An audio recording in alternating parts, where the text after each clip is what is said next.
Bom dia a todos.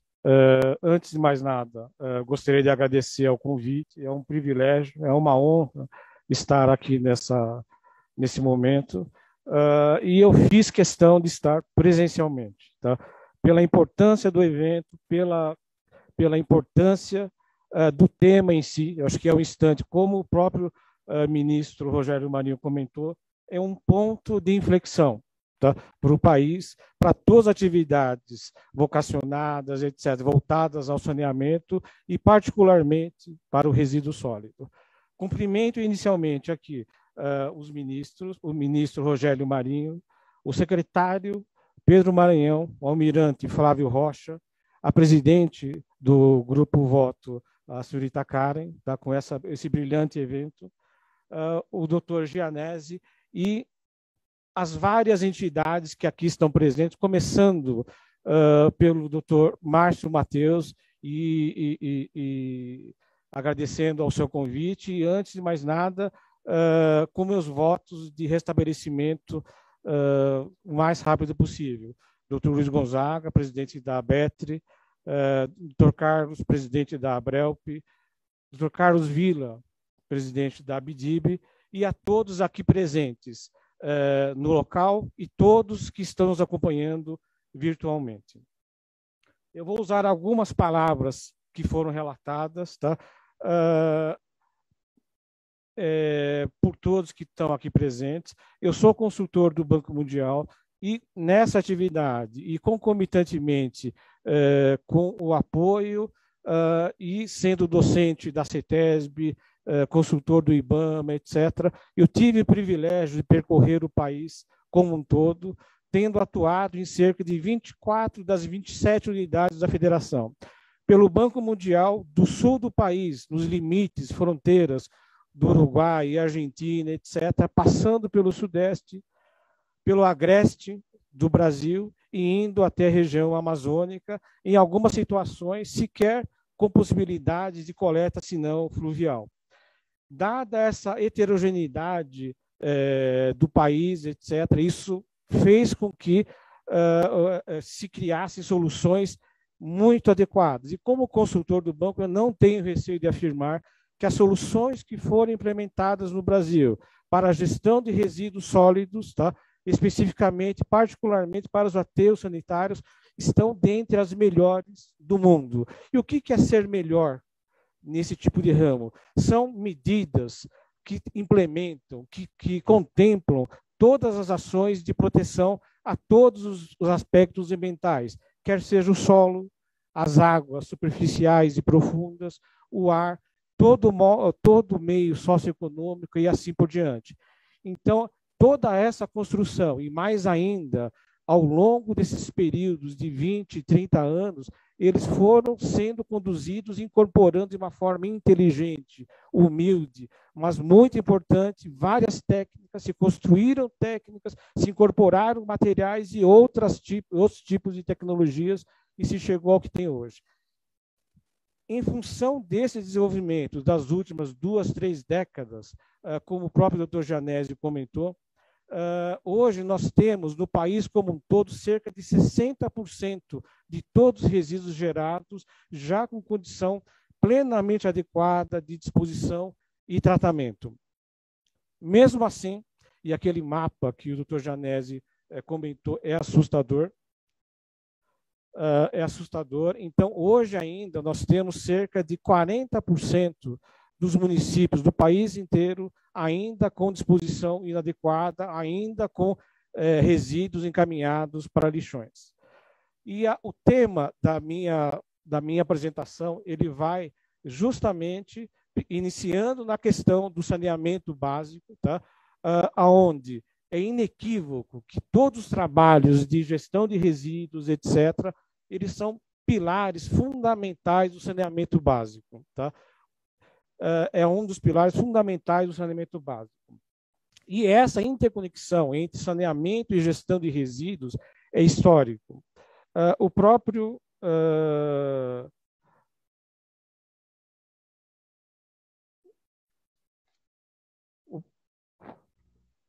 o próprio secretário Pedro Maranhão, tá, comentou, citou tá, que nós saímos, tá, de um status medieval, etc. Tá, e só que nós temos um desafio enorme pela frente.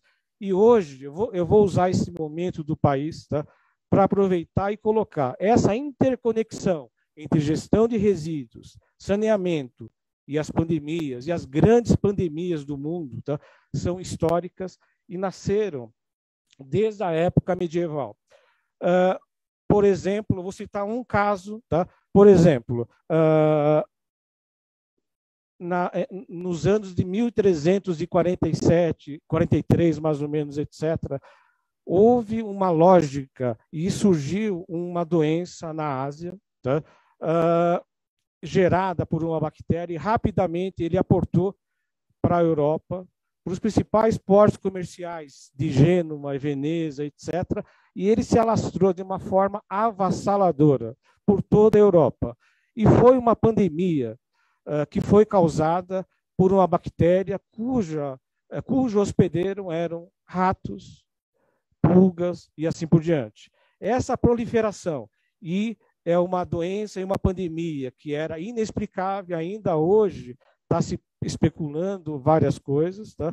Ela conseguiu devastar um terço de toda a Europa, um terço de toda a população mundial. Tá?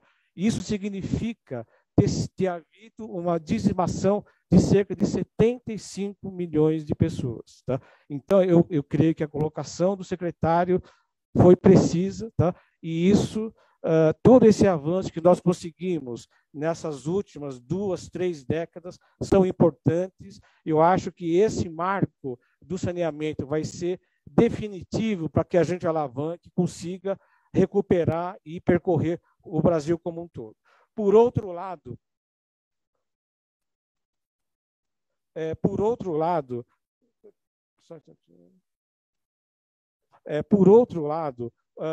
ao cerne do que eu vou apresentar, ele está pautado numa decisão do Supremo Tribunal Federal que acolheu uma ação direta de inconstitucionalidade 4937, em que considerou, tá, de uma forma, embora com uma postura correta de proteção ambiental, de resguardo e de direitos constitucionais legítimos e invioláveis, ele considerou os aterros sanitários e todos os trabalhos de gestão de resíduos, que é o objeto que nós estamos conversando agora, como inconstitucional.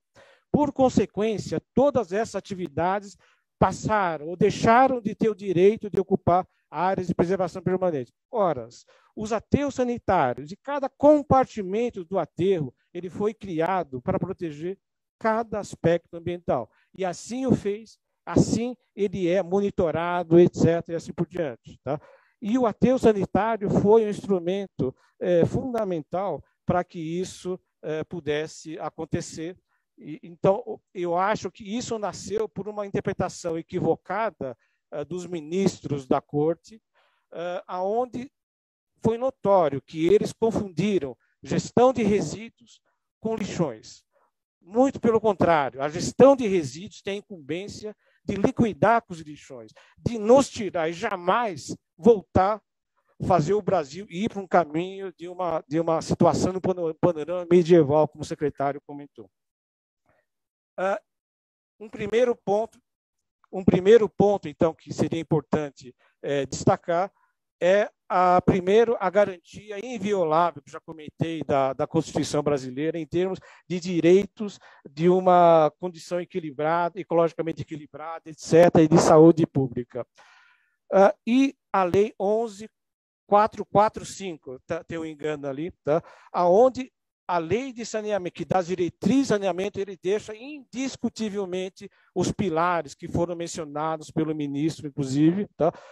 Aonde o saneamento incorpora o abastecimento de água potável, o esgotamento sanitário, as drenagens e manejo de águas pluviais e todos os serviços de gestão de resíduos, onde se inclui a limpeza urbana e o manejo de resíduos sólidos. Bom, em termos de relação do saneamento e da gestão de resíduos, tá?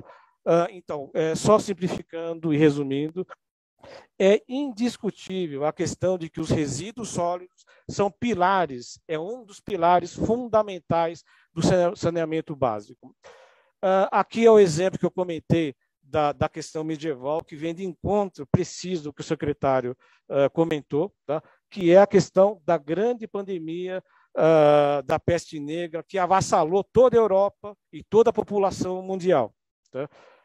E sendo que o pano de fundo e a base de tudo isso foi a falta de saneamento, a insalubridade de todas as cidades, etc.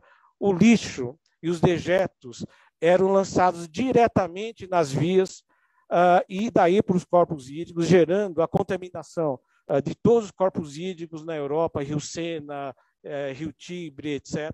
Tá?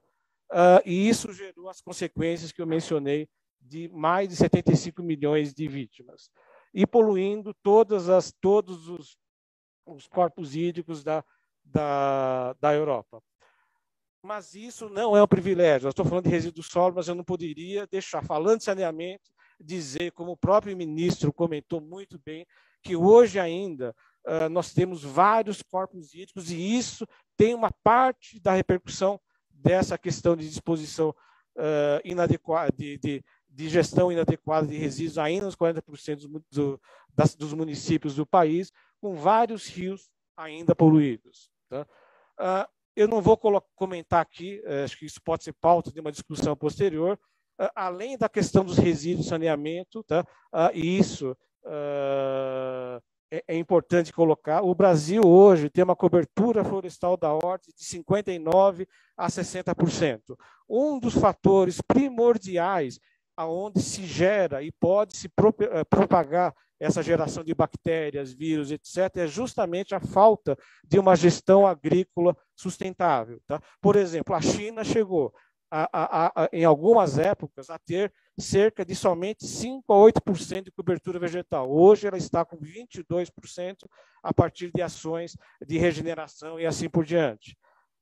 E o Brasil tem todo o mérito, inclusive da ministra Tereza, aonde mesmo com 59% de florestas e cerca de 30 e poucos por cento somente de área agriculturável, ele é suficiente, tá? E é extremamente competente para a subsistência do país como um todo e para que ele suporte a nossa economia, mesmo nesse período de pandemia.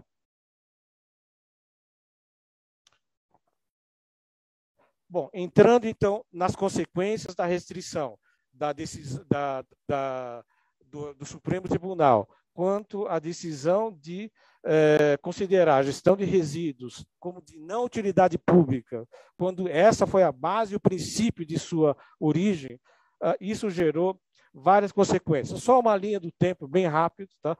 Sobre a questão tanto de saneamento como de gestão de resíduos sólidos. O Plano Nacional de Saneamento da Planasa, em 1972, a Constituição Federal de 1988, a Lei 9984 da ANA, que editou normas referentes ao saneamento, a Lei 11445, que eu comentei, que dá as diretrizes de saneamento básico, a Lei 12305, da Política Nacional de Resíduos Sólidos, onde ele avoca a extinção dos lixões. Num determinado período, nós estamos perseguindo toda essa plateia e todas que estão participando desse evento, estão lutando como missionários para que isso ocorra e vamos conseguir. A Lei 12651, que dá as diretrizes, que estabelece um novo Código Florestal. E, finalmente, o dia de hoje, tá? O marco de saneamento 14026, que é um ponto, como o ministro falou, um ponto de inflexão.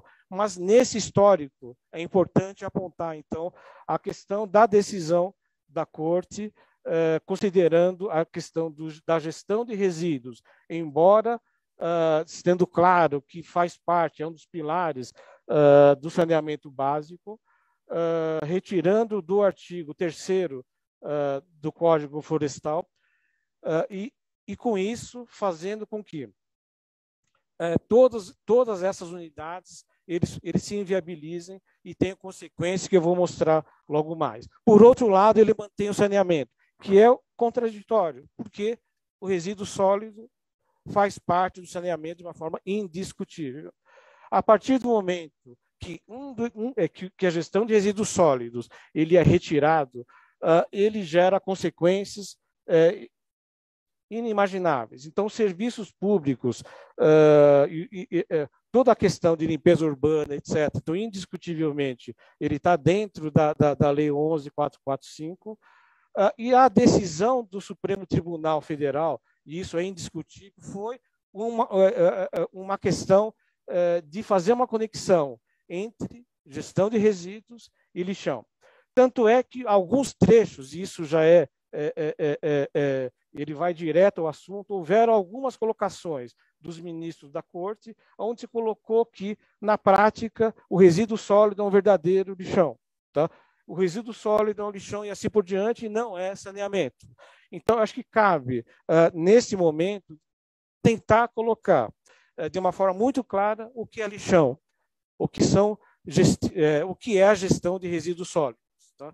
E, para fazer isso, eu vou colocar alguns exemplos do meu percurso no país como um todo, etc. Eu acho que, em determinadas situações, imagens valem muito mais que 10 mil palavras. Tá? Eu vou colocar algumas fotos que estão aqui, eles estão com baixa qualidade, eu mesmo tirei, não tinha nem câmera digital, etc., mas os senhores vão ver.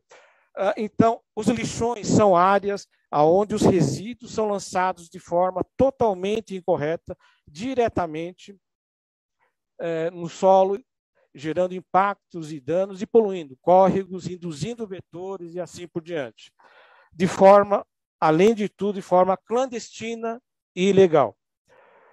Então, a erradicação absoluta, eu tenho certeza, é a meta de todos os órgãos de controle ambiental, de todos os gestores públicos, privados e técnicos envolvidos com o tema. E essa decisão do STF, inequivocamente, não se remete a aterros sanitários e demais unidades de gestão de resíduos. Eu vou passar essas imagens e eu acho que não preciso nem comentar nada. Tá? Eu vou comentar alguma coisa. Só isso aqui são alguns percursos, alguns percursos que eu fiz com a CETESB. Tá? Eu fui provocado pela CETESB, tá?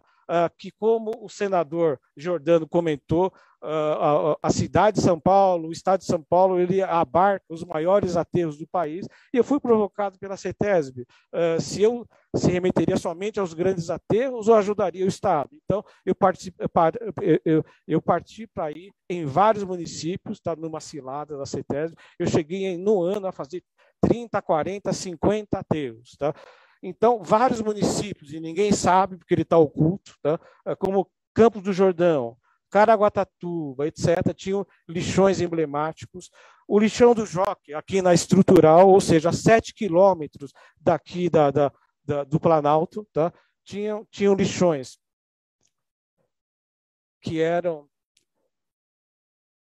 incalculáveis. Tá? O lixão de Gramacho, tá? O aterro controlado, como se quer, que foi encerrado em 2012. O lixão de São Gonçalo,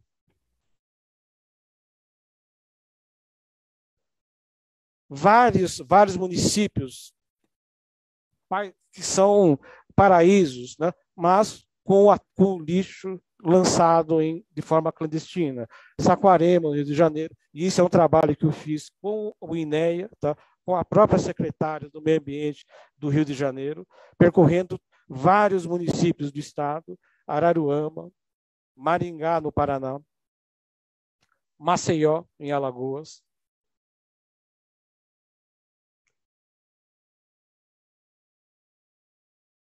E como bem colocado por todos os meus antecessores aqui, o lixão é um problema crônico, que ainda persiste e correspondendo a uma significativa parcela da ordem de 40% da destinação de resíduos no país.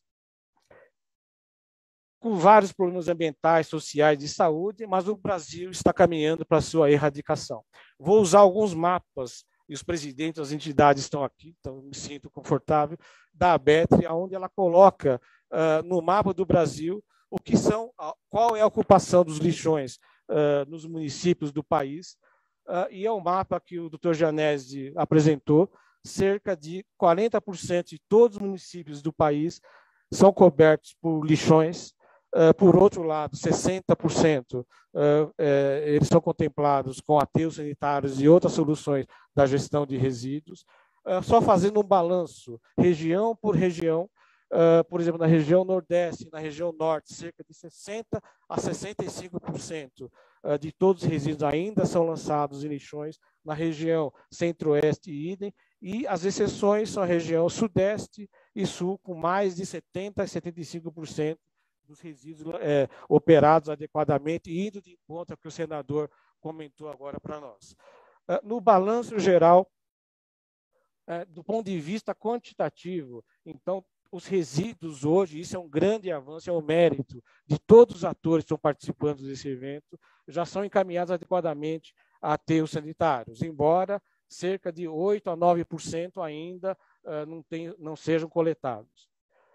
Então, entre as ações para a erradicação desses lixões, tá?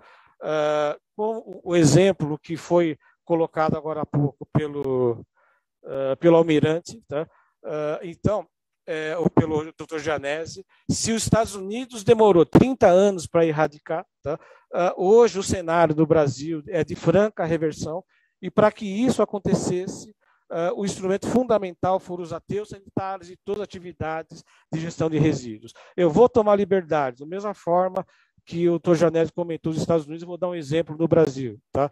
Todo o trabalho que foi feito exemplarmente pela CETESB, eu vou mostrar com autorização da doutora Patrícia Iglesias, a presidente da CETESB, tá? Onde tínhamos, e aí nasce essa provocação que a CETESB fez, em 1997, cerca de 4% somente de disposições adequadas, ou seja, mais de 90% encaminhados a lixões e aterros controlados. Tá? E todo esse trabalho foi evoluindo sequencialmente até se ter, em 2017, 4% somente de lixões e 96% com tratamento e disposição adequadas. No ano de 2020, nós chegamos a 2,8% somente com disposições adequadas e inadequadas, tá? E a meta é que isso seja erradicado ou nesse ano ou no ano que vem. Tá? Mas isso não merece, não dá liberdade para qualquer tipo de relaxamento. Então, dentro da política de resíduos sólidos, os componentes fundamentais, como bem delineado pelo Dr. Gianesi, são a questão da coleta e afastamento das soleiras, das ruas, que foi uma das causas da proliferação da pandemia na Europa, a destinação final correta em aterros sanitários e outros dispositivos para erradicação de lixões e a implementação de novas tecnologias. Tá? Hoje, é com muito alívio, tá, que a gente vê várias unidades, a implementação de várias possibilidades de novas tecnologias com tratamento mecânico, com triagem, reciclagem, compostagem, metanização, blendagem, produção de CDR e com a implementação progressiva e consolidada. Bom, então, entrando da mesma forma, e já para gerar o contraste, tá, eu vou entrar na questão do papel do aterro sanitário, que é um instrumento fundamental na gestão de resíduos, tá, onde ele foi criado visando a proteção final de todos os aspectos ambientais, cursos hídricos, nascentes, lençol freático, solo, ar, vegetação, fauna e todas as ocupações, com a utilização das melhores e mais importantes técnicas inovadoras. Eu vou mostrar também, de novo, acho que algumas imagens, são poucas selecionadas, tá? E o Brasil tem uma série de unidades exemplares, tá? E outra, quer dizer, eu vou vou tomar uma liberdade, quando a gente vê uma grande obra, e para mim, eu mostro, opa, só um instante,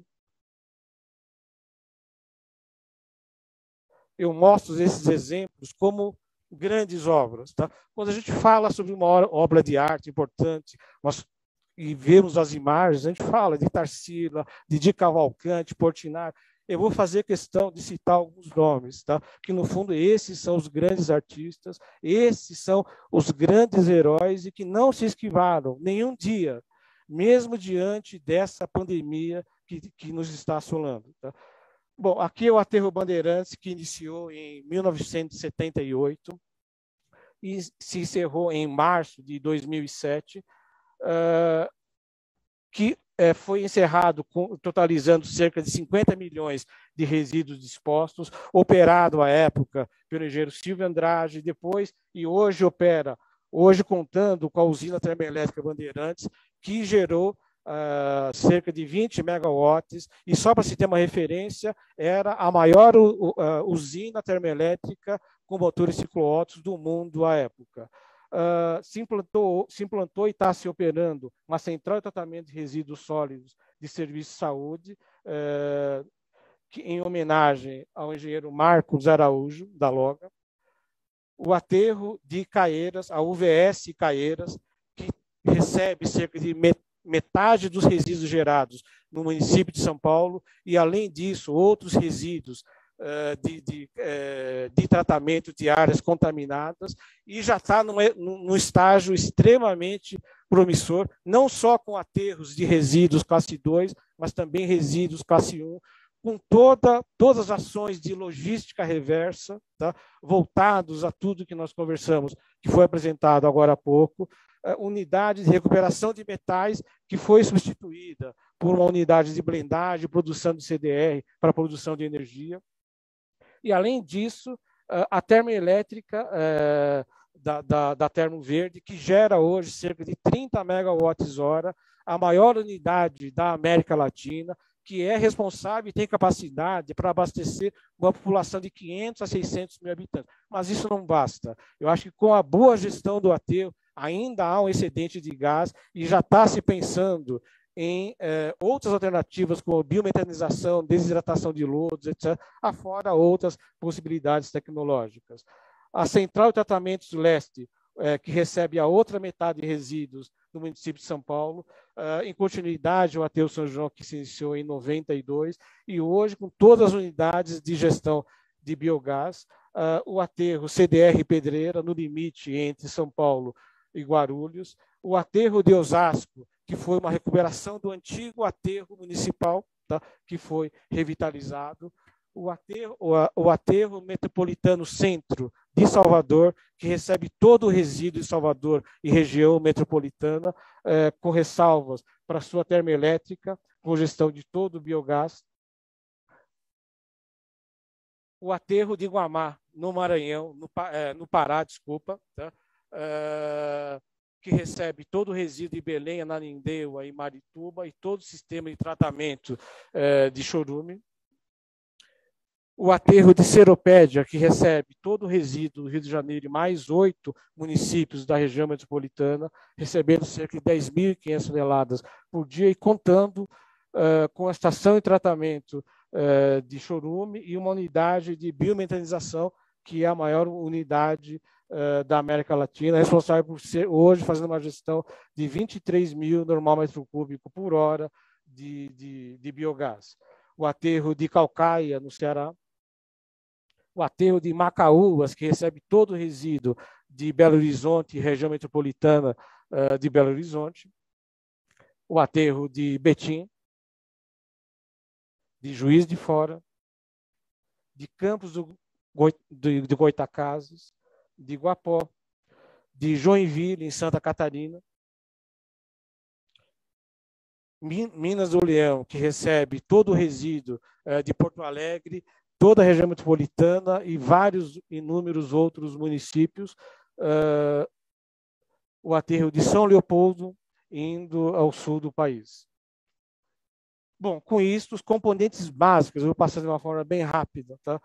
Dos aterros sanitários, então ele contempla todo um sistema de impermeabilização absoluta de todas as superfícies que possa vir ter contato com os resíduos, com sistema múltiplo, com solos argilosos. Aqui um exemplo do aterro do Rio, nesse caso com tripla manta, 2 de polietileno, 1 de geocomposto, 3 camadas de argila, tá? E sensores elétricos. O aterro de tratamento leste, com 2 mantas, um gel composto bentonítico e camadas de argila, e assim por diante. E aí algumas fotos, essa à esquerda do aterro Bandeirantes, acho que de 93, com a execução de camadas argilosas, de Belfort Roxo, da Bob, com todos os ensaios de controle, a colocação e implantação de mantas sintéticas, não só na base, mas em todos os taludes, todos os serviços de solda, verificação, aferição, não só dessas junções, mas também dos próprios panos de impermeabilização, a drenagem de base com captação de todos os efluentes gerados no aterro e encaminhamento por poços para queima, o aterro, a operação de resíduos e fazendo com que o aterro funcione como um biodigestor anaeróbico, fazendo com que todos os efluentes líquidos possam ser encaminhados para tratamento, os efluentes gasosos para a superfície, para captação, queima centralizada e aproveitamento energético e geração de biometanização.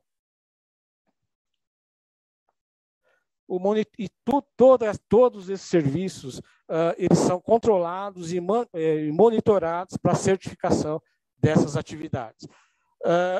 Então, só um cenário, só um instante, só um cenário, então, já indo para o final, com essas restrições das questões de ocupação das atividades de gestão de resíduos em áreas de APP, se hoje a gente tem cerca de 60% de resíduos expostos em aterros sanitários, caso persistisse essa restrição de colocação de resíduos em APPs, do balanço geral de todo esse percentual de cerca de 60% de resíduos adequadamente dispostos e tratados, cerca de 40% ele estaria inviabilizado, tá?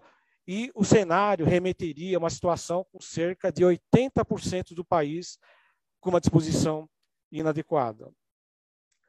Como conclusões finais, então, já encerrando, a desconsideração de atividades associadas à gestão de resíduos, que incluem aterros sanitários, como de utilidade pública, tá? E com isso não permitindo a ocupação em áreas de APP de preservação permanente, embora a posição de cautela correta dos ministros da Corte é um equívoco decorrente de uma interpretação da gestão de resíduos como lixão, quando, ao contrário, a gestão de resíduos e os aterros sanitários foram criados e são responsáveis para a proteção e a preservação de todos os meios ambientais, bem como sendo um instrumento-chave, vital, voltado à plena erradicação desses lixões. A correta gestão de resíduos é origem, justificativa e um dos pilares do saneamento, o qual foi considerado como essencial e atividade passível de ocupação de APPs, o que demonstra, por contradição, esse mesmo equívoco, embora não intencional e com o intento correto de proteger a constitucionalidade. A reconsideração dessa posição é fundamental, é crucial, pois, caso contrário, resultaria com cenários de reversão de todos os ganhos ambientais que foram obtidos nas últimas 2 a 3 décadas, frustrando as metas de erradicação desses lixões, conforme pautados no Plano Nacional de Resíduos Sólidos, afora todas as consequências, as severas consequências à saúde pública e aos direitos constitucionais invioláveis. E, acima disso, quer dizer, toda essa referência e qualidade da questão de gestão de resíduos, ele é feita por brasileiros, ele é feita com muita dedicação, comprometimento, compromisso das pessoas envolvidas em cada uma dessas unidades. E, além disso, só um instante, só para o fechamento, eu gostaria de colocar, então, eu falei sobre o ciclo da matéria, tá? Sobre o aterro ser um biodigestor e o ser um conversor de massa, e fazendo com que os efluentes sejam capturados, tratados, se gere água limpa, tá? E industrial, se gere biogás, permitindo a geração de energia limpa e renovável, o ciclo energético do todo, e, além disso, usando o exemplo de São Paulo, tá?